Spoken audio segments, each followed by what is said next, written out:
Hello mga kabayan, tuloy po kayo. Naghahanap ka ba ng investment na magaan lang sa bulsa?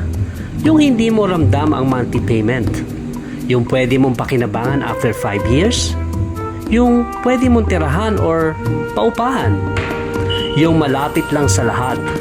Malapit sa airport, malls, hospitals, at mga malalaking commercial establishments.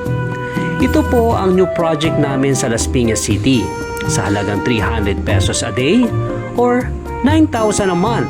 Pwede ka nang mag-start ng investment mo at tumira sa Park 1 under Golden Topper Group of Companies. Pwede mo rin ito i-loan sa Pag-ibig. Kaya ano pang hinihintay mo kabayan? Tawag na at mag-usap tayo.